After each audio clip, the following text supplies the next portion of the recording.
Today, we're going to talk a little bit about Tour Divide preparation.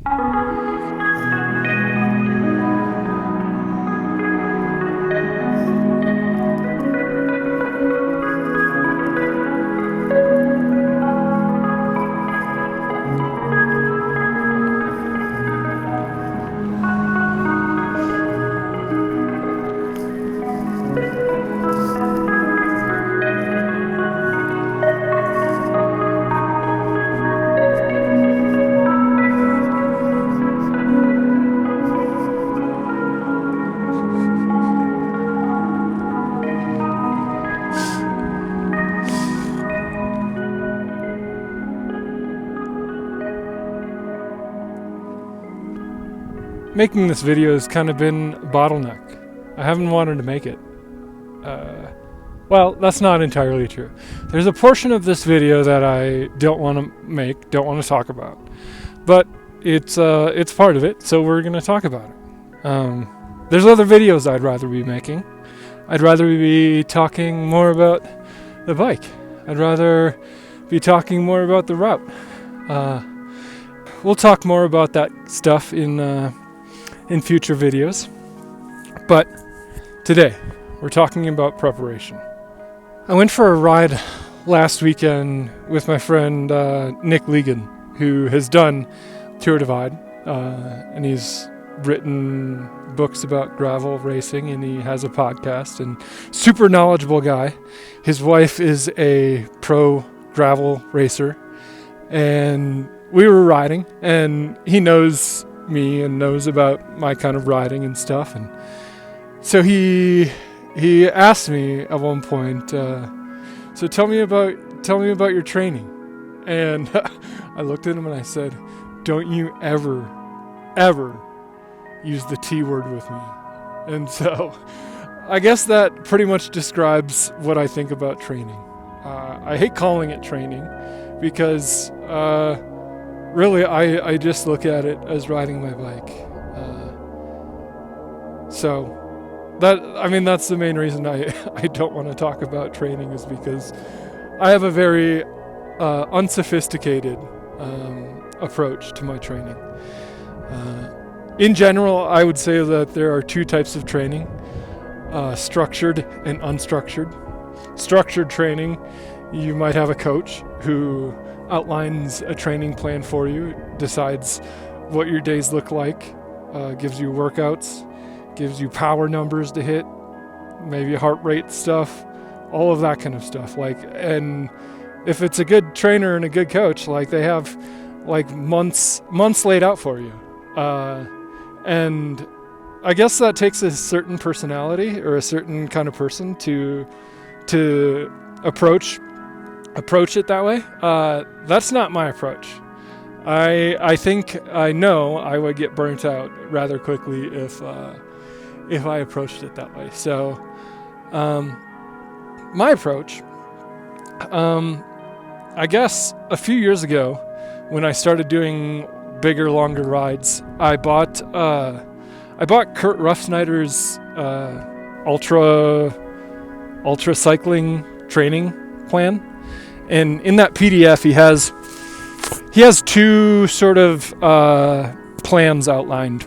One is a 3-month plan and one is a 6-month plan. And when I originally bought it a few years ago, I read it all the way through and tried to digest as much as I could. And he even has some sample training plans in there. Okay, hold on. I feel like there's a bald eagle over there, and it's really, really distracting. There's no way the camera will zoom in that much. Do you see that? Yeah, that. Do you see that? It hasn't moved, but it distinctly has a very white head on it. It's distracting. So anyway, I bought Kurt Ruffsnyder's plan, read it, tried to digest as much as I could, and took what I needed from it. And he also has a sample strength workout. And so I hijacked that. And the first year I did the Tour Divide, I maybe did it for a couple weeks and then fell off. All the while I was still riding. but I fell off like any of the training plan stuff. And last year I never did one gym workout, never did one strength exercise, never did yoga, never did stretching, just focused on riding my bike a lot. And honestly, that came back and bit me. I had Achilles pain and knee pain last year, and I've diagnosed that stemmed from my hip.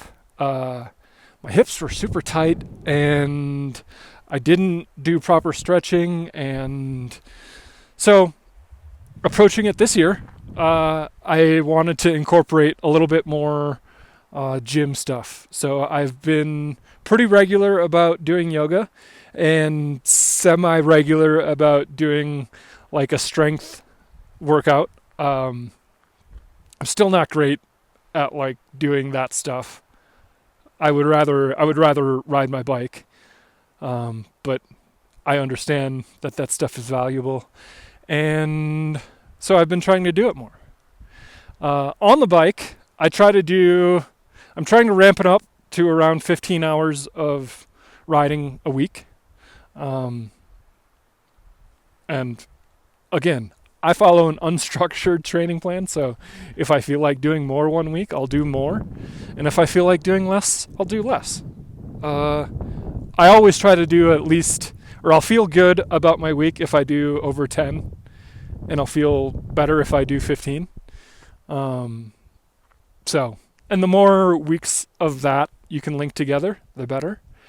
I know there's some training plans that have like a 3-week build, and then one week sort of rest taper week, and then a 3-week build, and then a 1-week taper.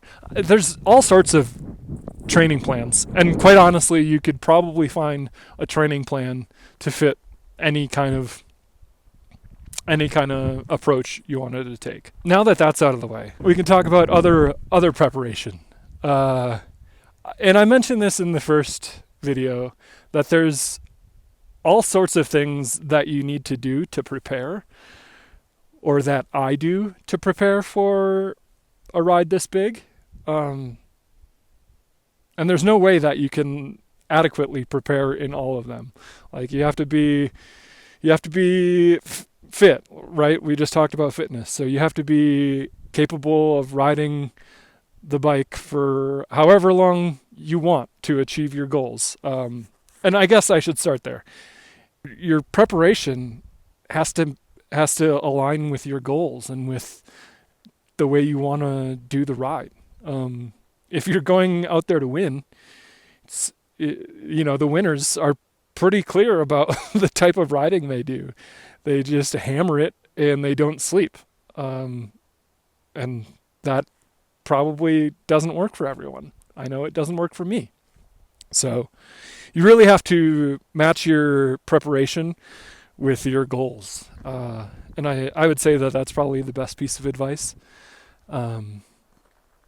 Personally, I lean into gear and bike and route and riding and embracing nature. All of those things are things I can prepare and work on. I am working on them. It's 40 degrees right now and windy, and I didn't want to go for a ride today, but I forced myself out. And because I follow an unstructured training plan, I was able to wait until 4 o'clock when I finally made it out the door to go for a ride today. All of that to say, like there's a million different ways to prepare for this stuff, and you should prepare however you need to. And I understand, like with a route as big as the Tour Divide, especially if you've never done it, it's pretty difficult to prepare yourself for what that is going to be like and what to expect.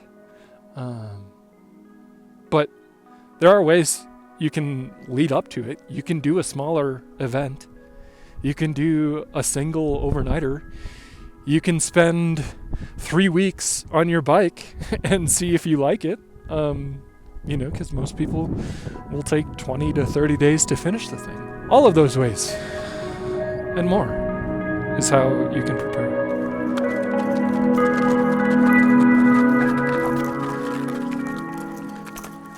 See, this is like kind of a perfect example of Tour Divide preparation that probably wouldn't show up on any kind of real training plan.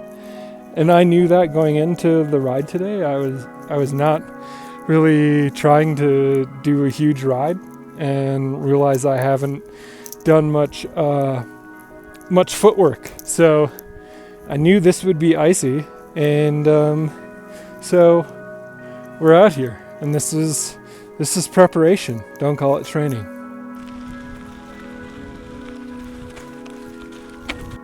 I think I've met my match here. I don't see. There's not really a way. Maybe I could sneak around the side or maybe over there, but there's not really any clear way down here. So I think I'm just gonna sit down and slide down.